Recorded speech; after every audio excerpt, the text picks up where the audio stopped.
अल्हम्दुलिल्लाहिल्लज़ी हदाना लिहाज़ा वमा कुन्ना लिनहतदिया लौला अन हदानल्लाह लक़द जाअत रसूलु रब्बिना bill हक़ अस्सलातु वस्सलाम अला तहिय्यति वल इकराम महबूबिल मशरक़ैन वल मग़रिबैन वल हसन वल हुसैन बिल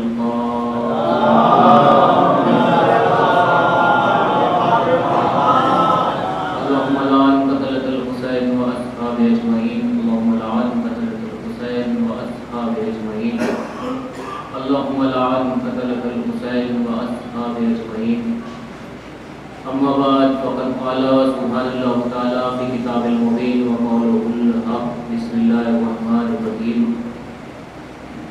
व इज़ क़ाला रब्बुका लिल मलाइकति इन्नी ख़ालिक़ुम बशरम मिनत तीन। सलवात पढ़ें बाबा।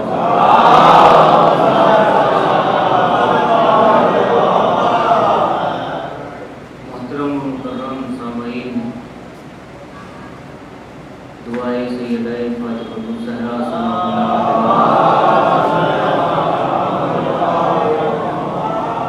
सदाए सैयदुश शुहदा सदारन मज़लूम करबला, यकीनन इस परेशानी के माहौल में, इस परेशानी के दौर में, इस परेशानी वाले ज़माने में, क्योंकि हर इंसान वाकिफ़ है कि जब से ये बीमारी, ये वायरस, जो कोरोना जिसका नाम है, और हमारे हिंदुस्तान में तकरीबन 7 महीने से जो इंसान की ज़िंदगियों को लूटने के चक्कर में लगा हुआ है, इंसान की सांसों को थामने के चक्कर में लगा हुआ है, ये कोरोना वायरस जब ये इस दुनिया में आया, कोरोना जैसे मर्ज से हम दहशत में नहीं आए, क्योंकि हमारा अकीदा है फर्श अज़ा तक कोई बीमारी आ ही नहीं सकती, क्योंकि ये तो उसकी दहलीज है जिसके दरवाजे पर नौकरी करने वाले पर्दा गैब में झांक लिया करते हैं। बड़ी अच्छी समाज मेरे सामने मोहतरम समाज इस तशरीफ फरमा है, ये तो उसकी बारगाह है जिसके दरवाजे पर नौकरी करने वाले पर्दा गैब में झांक लिया करते हैं। अजीब मसला है, शहजादी के दरवाजे पर जनाब कंबर आए, दाखिल बात किया, मैंने बहुत बड़ा जुमला कहा है, दरवाजे पर नौकरी करने वाले पर्दा गैब में झांक लिया करते हैं। और कीजिएगा, तहलीज़ फातिमा पर दस्तक दी, कंबर ने दाखिल बात किया, आवाज आई, कौन? मैं कंबर, शहजादी की कनीज़ फिज़ा। कंबर क्यों आए हो? ऐ नामादारी, मेरा मौला कहाँ है? पर्दा गैब में झांक लिया करते हैं। सुनिएगा, सबसे पहले तो मैं ये कहूं कि आज के बाद भी बीबी फिज़ा का तारुफ कनीज़ कह के मत कराना, कनीज़ कह के मत कराना, इसलिए कि हसन और हुसैन जन्नत के सरदार होकर जिसे मां कहते हो,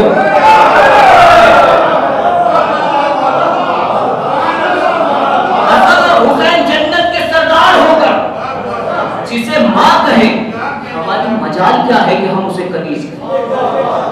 मजाल क्या है कहे हम कनीज़ फिज़ा को? हसन हुसैन भी जब मां बता के मिलते हैं, हसन हुसैन भी जब मां बता के मिलते हैं। कौन? मैं कंबर। क्यों आए हो?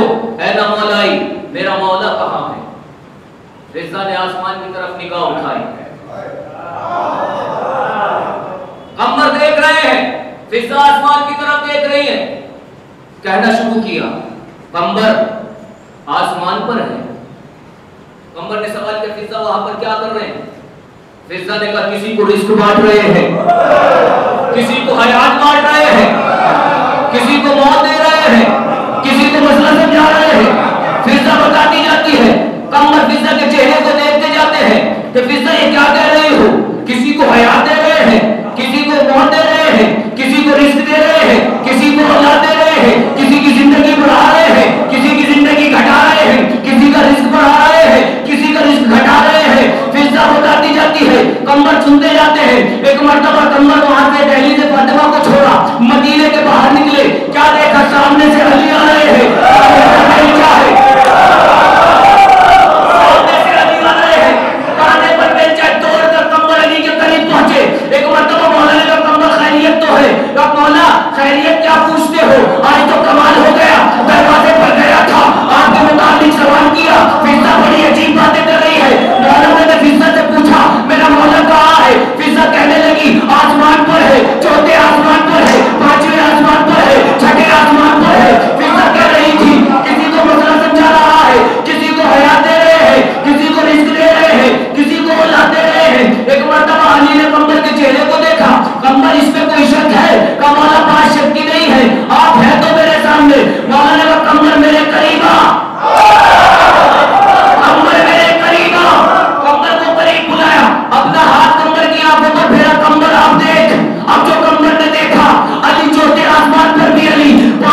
खुलता है। कंबर ने देखा, मसला समझाया जा रहा है, तो मर्तबा समझ में आया। कंबर की निगाहें जो अली के हाथ फेरने के बाद देखती हैं, उसे फिजा दरवाजे बतूल से देख लिया करती है। ये तो उसकी दहलीज है जिसके दरवाजे पर रहने वाले, नौकरी करने वाले पर्दा खैब में झांक लिया करते। जंग खैबर, नबी है खैबर में, मौला है मदीने में, पूरी खैबर नहीं पढ़नी, गैब में कैसे झांक लेते। 39 दिन तक बड़े बड़े सूरमा जाते रहे, घोड़ों से तेज भाग के आते रहे। वाहिद जगह खैबर बदरी थी जिसमें 39 दिन तक किसी सहाबी की तलवार नहीं चली। 40 दिन जब हुई, 39 दिन तक किसी सहाबी की तलवार नयान से बाहर भी नहीं आई। होता क्या था, ये जाते थे, मरहब खैबर के किले से झांकता था, ये घोड़ों से तेज भाग कर आते थे। 39 दिन तक जंग फतह ना हो सकी, खैबर नहीं पड़नी। 39वां दिन आया, नबी ने एक ऐलान किया, कल अलम उसे दूंगा जो मर्द होगा, फर्रार होगा, खैर फर्रार होगा। ऐलान हो गया।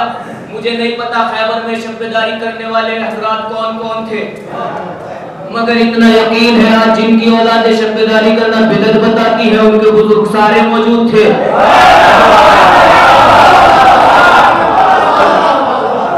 खैबर में 40वां दिन आया, खैबर में नबी ने नमाज पढ़ी, नमाज फज्र। मदीने में अली ने नमाज फज्र पढ़ी। उधर खैबर में नबी ने मुसल्ले को लपेटा, इधर मदीने में अली ने मुसल्ले को लपेटा। उधर नबी ने खैबर में नादे अली पढ़ी, नादे अली कहां बैठे हैं खैबर में नबी ने नादे अली पढ़ी, मदीने में अली ने नादे अली सुनी। और कीजिएगा भाई, बहस इस पर नहीं है, नबी बुला भी सकते हैं, अली सुन भी सकते हैं, बहस इस पर नहीं है। खैबर में नबी ने नादे अली पढ़ी, मदीने में अली ने नादे अली सुनी। जैसे ही नबी ने कहा नादे अली बदल ना जाए, अली ने मदीने में कहा कब्बर जल्दी जा, मेरा घोड़ा और तलवार को रास्ता कर, जल्दी जा, मेरा जुल्फकार और मेरा रहबर तैयार कर, मेरी रिसालत की जान खतरे में है। मदीने में अली ने कंबर से कहा, कंबर दौड़कर तेरे बतूल पर आया। जैसे ही कंबर तेरे बतूल पर आए, फिजा हाथों पर जुल्फकार लिए खड़ी है,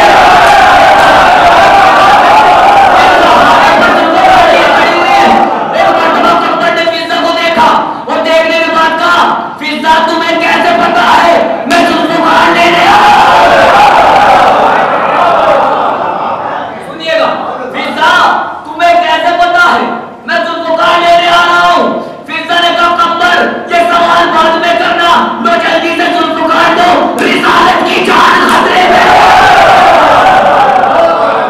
और नहीं किया जो अली ने कहा था, कंबर जल्दी कर, रिसालत की जान खतरे में है। वही फिजा ने कहा कंबर जुल्फकार लो, रिसालत की जान खतरे में है। कंबर ने जुल्फकार को लिया, मौला के पास आ गए, मौला मुझे ये बताइए फिजा गैब की बातें कैसे जान लेती है? मौला उसको कैसे पता था? यहाँ से कोई गया नहीं, सबसे पहले जाने वाला मैं हूँ। आपने मुझसे कहा था जुल्फकार लाने के लिए, फिजा को किसी ने खबर नहीं दी। फिजा दरवाजे पर जुल्फकार लिए खड़ी कैसे थी, उसे मालूम कैसे हो जाता है? अली ने कंबर से कहा कंबर कभी अपना मुकाबला फिजा से न करना, फिजा से मुकाबला न करना। बाहर के नौकर और होते हैं, अंदर की गली से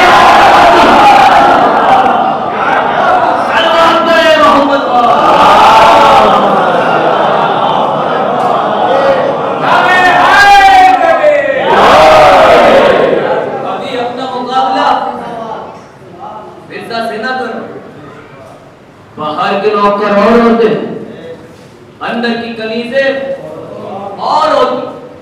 इस दहलीज पर रहने वाले, नौकरी करने वाले पर्दे गैब में झांक लेते। इसकी अजमतें, इसकी बरकतें, कायनात में जितना फख्र किया जाए अपने ऊपर कम है, इसलिए कि वाहिद कौम यह है कि जिसके पास जैसे रहबर है पूरी दुनिया में किसी कौम के पास ऐसे रहबर नहीं। जैसे हादी हमें मिले ऐसे हादी किसी के पास नहीं। और आज भी अल्हम्दुलिल्लाह ये कौम लावारिस नहीं है, साबित करके दिखाया है हमने। एक फतवा आया, एक गाइडलाइन जारी की, पूरी दुनिया में उस गाइडलाइन पर अज़ादारी करके बताया, ना हम शरीयत के गद्दार हैं, ना हम हुकूमत के गद्दार हैं। वरना कोरोना से हमें खौफ नहीं था, हमारा तो अकीदा ये। और अल्हम्दुलिल्लाह आज़ादारी में और फर्श अज़ा पर बीमारी आ भी नहीं सकती। इमाम है, छठे इमाम का कौल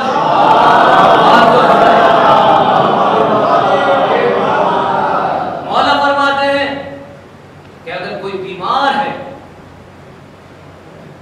और शिफायाबी नहीं मिल रही, मेरे जद की मजलिस में आओ और फर्श अज़ा पर बैठकर जोर जोर से सांसें लिया, तुम्हारे मर्ज दूर हो जाए। दुनिया ये गुमान न करे, ये न समझे कि हमने कोरोना जैसे वायरस के खौफ की वजह से अज़ादारी को महदूद किया। हमारा तो अकीदा ये है कि इस फर्श अज़ा पर मर्ज आ ही नहीं, यहाँ से तो शिफा मिलती है, यहाँ से तो शिफा याद ही होती है, यहाँ से तो शिफा ही बांटी जाती है। इस तहलीज की बरकतें हैं, इस दरवाजे पर बसने वाले, इस दरवाजे पर नौकरी करने वाले पर्दे गैब में झांक लिया करते हैं। लेकिन मोहब्बत है तो सिर्फ ज़बान तक महदूद ना हो, तुम्हारा किरदार, तुम्हारी गुफ्तार की जमानत लेता हो। बहुत बड़ा जुमला मैंने सर्व किया, बुजुर्गों की दुआएं चाहता, सिर्फ मौलाई होने का दावा ज़बान तक ना हो, किरदार से साबित करें कि हम मौलाई हैं। किरदार बहुत अहम है, ये दरवाजा सबको पता है, ये मार गए अहले बैत है, ये तो सब जानते हैं, मगर मार्फत के साथ कोई कितने लोग हैं जो इसको पहचानते हैं। हर इंसान तमन्ना करता है कि करबला जाए, बहुत अच्छी बात है, मौला सबको करबला बुलाए, हालात साजगार हो जाए और हम सब इमाम के मजलूम के रोजे पर पहुंचे। सबकी तमन्ना है कि करबला, हर किसी से पूछिए आप मौला के चाहने वाले, तमन्ना चाहते क्या हो करबला, चाहते क्या हो करबला। कमाल ये नहीं है कि सिर्फ हम करबला को चाहें, कमाल ये है कि मार्फत हमें कितनी है कि हम ये भी तो कभी सोचें कि करबला हमसे क्या चाहती है, करबला हमसे क्या चाहती है। कभी अपने आप से सवाल करें, कभी अपने आप से पूछें कि करबला भी कुछ चाहती है, करबला का मुतालबा क्या है। मार्फत के साथ इस दरवाजे पर आए और इस तहलीज से मुंसलिक हो जाए। खुदा की कसम बरकतें भी इस तहलीज पर है, नेमतें भी इस तहलीज पर है, मुश्किलों का हल भी इस तहलीज पर है, शिफायाबी भी इस तहलीज पर है, कायनात की हर परेशानी का हल इस तहलीज से मिल जाएगा। मगर शर्त यह है कि मार्फत के साथ ज़बानी दावे ना हो। और इंसान जब मोहब्बत का दावा करता है तो मोहब्बत इम्तिहान मांगती है, मोहब्बत इम्तिहान मांगती है। इम्तिहान के लिए इंसान को हर वक्त आमादा रहना चाहिए। बड़े दावे हमें मौला से मोहब्बत है, बेशक अच्छी बात है, हर इंसान कहता है हम अली वाले, हम हुसैन वाले, लेकिन याद रखो अगर ज़बानी दावा है और किरदार नहीं है तो तुम झूठे हो। अगर किरदार नहीं है, क्योंकि मोहब्बत इम्तिहान मांगती है। मेरे मौला का एक सहाबी, और सुनिए जिसे सच्ची मोहब्बत होती है तो फिर उसका मेयार क्या होता है, उसको नेमतें कैसी कैसी मिलती हैं, उसे इस तहलीज का फैज़ कैसे मिलता है जो इस दरवाजे पर सच्ची मोहब्बत के साथ आता है। मेरे मौला के सहाबी जनाब अहमद कूफी कूफे में रहते थे, मौला के आशिक, मौला कायनात के बहुत बड़े आशिक का नाम है अहमद कूफी। एक साहिल आया मौला के दरवाजे पर, आगे का मौला 200 दिरहम उधार दे दीजिए, कर्ज दे दीजिए। मैंने कहा मोहब्बत इम्तिहान मांगती, अली वाला होना और है, ज़बान से कहना और है। अपने किरदार में देखो, कहीं ऐसा ना हो कि हमारी तहलीस पर कोई मजबूरी के आलम में आ जाए और घर में होते हुए। देखिए, मैं ये कहता हूं कि भाई इंसान के हालात अच्छे हैं, वो खैरात कर रहा है, ये कोई कमाल नहीं है। सखी वो नहीं है कि जिसके पास सब कुछ है और वो दे रहा है, तो उसमें कमाल क्या है? उसके पास है, दे रहा है। सखावत क्या है? ना होते हुए मोमिन भाई की हाजत को पूरा करना, ना होते हुए दरवाजे पर आ जाए, छिड़क देते, इन्हें कोई काम ही नहीं रह गया, बस मांगने का ही काम है। दरवाजे पर कोई भी आए उसे खाली हाथ ना लौटाया जाए, क्योंकि हमारा ताल्लुक इस दहलीज से है। ये दहलीज तो वो दहलीज है, यहाँ पर आज तक जो भी आया वो खाली हाथ नहीं गया। तो हमारा किरदार भी ऐसा होना चाहिए, हमें उन्हें फॉलो करना चाहिए, उनके चाहने वाले हैं, ज़बान तक महसूस ना हो। मौला के साथ इम्तिहान मांगती है, वो आया मौला के पास, मौला 200 दिरहम दे दी थी। मौला ने उसका हाथ पकड़ा, अहमद कूफी के दरवाजे पर आए, तख्फुल बात किया, अंदर से अहमद कूफी बाहर आए, मौला को सलाम किया। मौला ने कहा, अहमद कूफी जाओ 200 दिरहम लाओ और इसको दे दो। और अब ये है मारिफत, इमाम की मारिफत। अहमद कूफी ने सवाल नहीं किया, मौला क्यों, किस वजह से दूं, ये मांगने आपसे आया था, आप दे देते, मेरे पास क्यों लेकर आए हैं? कोई सवाल नहीं किया, इताअत इमाम में सिर को झुका लिया, फौरन घर में गए, 200 दिरहम की थैली को लाया और लाने के बाद मौला को दी। मौला ने उस मांगने वाले को दी और वो चला गया। जब वो चला गया, अहमद कूफी भी जाने लगे। मौला ने अहमद कूफी से कहा, ठहरो, जरा एक कागज और कलम लेकर आओ, अब इताअत इमाम का सिला तो लेते जाओ, अब सच्ची मोहब्बत का सिला तो लेते जाओ। अहमद कूफी दौड़ कर गए, एक कागज और कलम लेकर आए। अब मेरे मौला ने लिखना शुरू किया, बिस्मिल्लाहिर्रहमानिर्रहीम, मैं अली इब्ने अबी तालिब साकिए कौसर मालिक जन्नत 200 दिरहम देने के एवज में अहमद कूफी को जन्नत में एक मकान देता हूँ।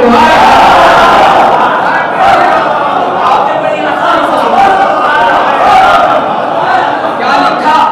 मैं अली इब्ने अबी तालिब साकिए कौसर मालिक जन्नत 200 दिरहम देने के एवज में अहमद कूफी को जन्नत में एक मकान देता हूँ। आपने गौर नहीं किया, मौला ने लिख कर दिया है, लिख कर वही देता है जो मालिक होता है।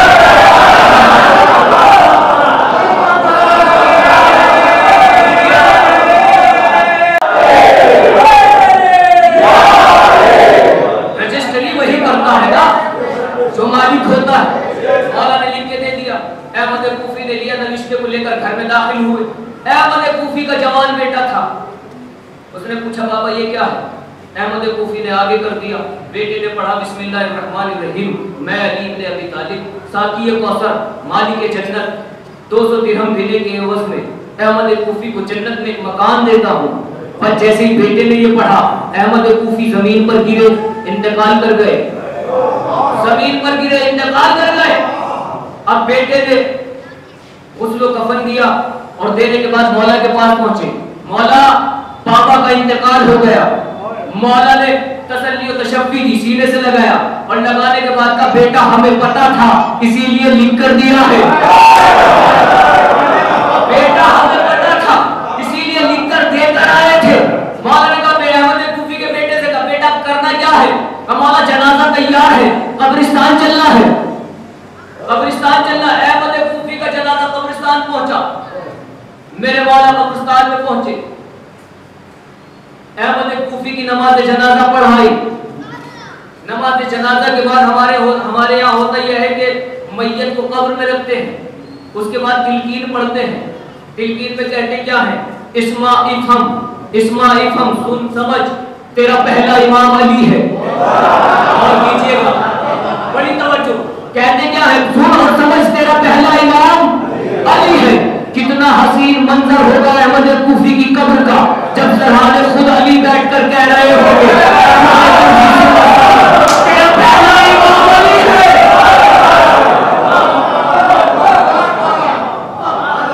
कितना हसीन मंजर होगा अहमद कूफी की कब्र का, खुद अली सरहाने बैठकर कह रहे होंगे सुन और समझ, तेरा पहला इमाम अली है।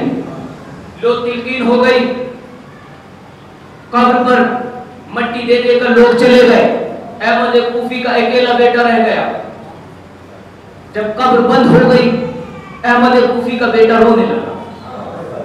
मौला आगे बढ़े, पढ़ने के बाद का बेटा रोने का सबब क्या है? अहमद कूफी के बेटे ने कहा बाबा मौला रोने के सबब है, तो पहला सबब तो बाप की जुदाई। बाबा मौला पहला सबब तो है बाबा की जुदाई। का ठीक है, दूसरा सबब? का मौला मैंने सुना है कि मरने वाले के लिए कब्र की पहली रात बड़ी सख्त होती है। मौला ने कहा अहमद कूफी के बेटे हमने लिख कर दिया है, हमने लिख कर दिया है। मुस्कुरा के कहा मौला दिल को यकीन है मगर देखना चाहता हूं। और कीजिएगा मौला दिल को यकीन है मगर देखना चाहता हूं।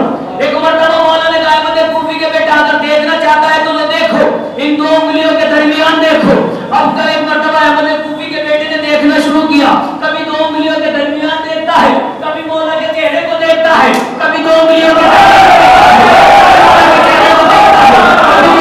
दरमियान देखता है, कभी अली के चेहरे को देखता है। मौला ने हाथ पकड़ के कहा अहमद कूफी के बेटा हैरान होकर क्या देखता है? अहमद कूफी का बेटा कहता है मौला हैरान ना हूं तो क्या करूं, कब्र के अंदर भी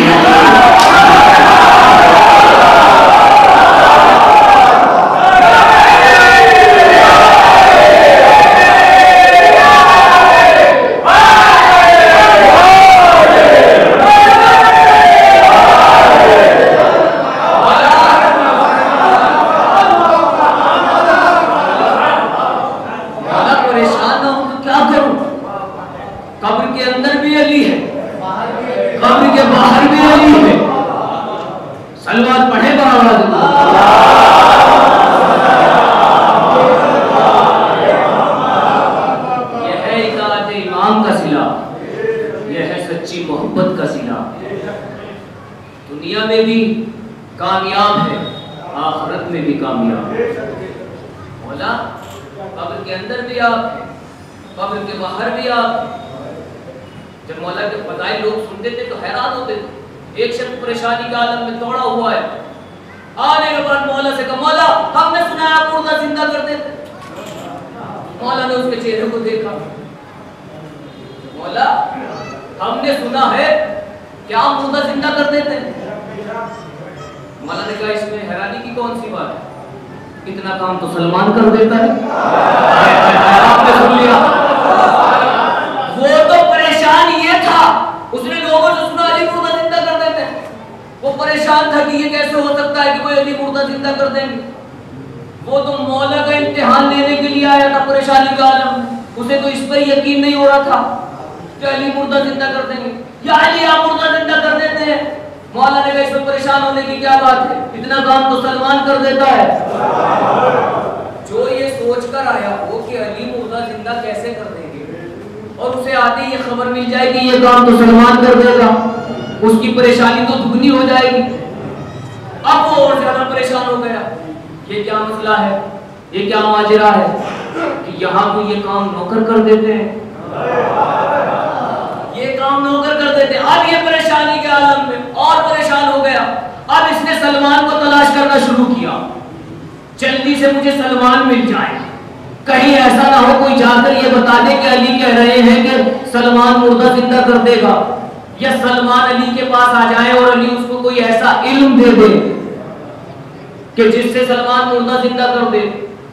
ये जनाब सलमान को ढूंढता हुआ पहुंचा एक सहरा में, देखा कि जनाब सलमान बैठे हैं और तस्बीह परवरदिगार कर रहे हैं। ये दौड़ा हुआ जनाब सलमान के पास से सलमान कमाल हो गया। जनाब सलमान ने कहा खैरियत तो है, क्या कमाल हो गया? सलमान आज तो बड़ा कमाल हो गया, मैं अली के पास गया था और मैंने मौला से कहा मौला आप मुर्दा जिंदा कर देते हैं। मौला ने बड़ा अजीब जवाब दिया। सलमान ने कहा क्या कहा मेरे मौला ने? कहा मौला ने कहा कि इतना काम तो सलमान कर देता है। जैसे ये सुना सलमान मुस्कुराने लगे, अगर मेरे मौला ने कहा है तो हो जाएगा। ये है ईमान, ये है यकीन, ये है मारिफत। सलमान तुम मुर्दा जिंदा कर दोगे? सलमान ने कहा मेरे मौला ने कहा है तो हो जाएगा। कहा सलमान चलो मुर्दा जिंदा करके दिखाओ। इसने जनाब सलमान को लिया। ये जो लोग होते ना, ये बड़े जिद्दी किस्म के लोग होते हैं। जब तक काम करवा के देख ना ले, जब तक मानते नहीं। सलमान चलो मुर्दा जिंदा करके दिखाओ। जनाब सलमान को लिया, एक कब्रिस्तान में पहुंच गए। अब जनाब सलमान एक बोसीदा सी कब्र के सराहने खड़े होकर जनाब सलमान ने कहा, अब देखिए ईमान जनाब सलमान का किस दर्जे पर था। मारिफत की मनाजिलों को तय कैसे किया है सलमान। कब्र के सराहने खड़े होकर ये नहीं कहा कि खड़ा हो जा कब्र से, मैं सलमान कह रहा हूं। ये नहीं कहा। सलमान ने कहा ए कब्र में सोने वाले खड़ा हो जा, मेरा मौला अली कहता है कि सलमान मुर्दा जिंदा कर देगा।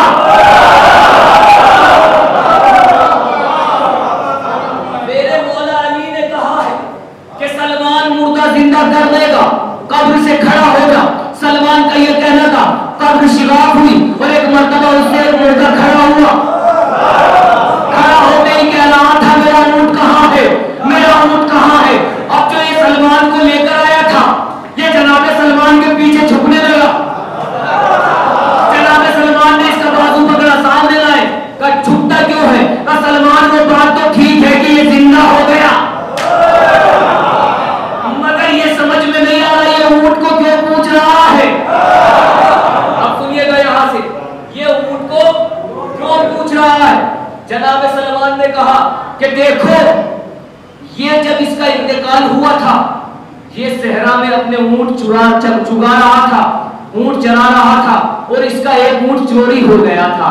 ये उस ऊंट को तलाश करते करते मर गया। और हमारे यहाँ ये है कि इंसान जिस हालत में मरेगा उसी हालत में उठाया जाएगा। और कीजिएगा जनाब सलमान ने कहा इसका ऊंट चोरी हो गया था, ये ऊंट को तलाश करते करते मर गया। अब जब ये कब्र से उठा है तो अपने ऊंट को पूछ रहा है मेरा ऊंट कहाँ है, मेरा ऊंट कहाँ है। आप गौर नहीं कर रहे, दुनिया हमसे सवाल करती है हर वक्त अली अली, हर वक्त तो समझ में आ गया ना। और हर वक्त अली अली क्यों करते हैं? अगर हमें अली अली करते हुए मौत आ जाए।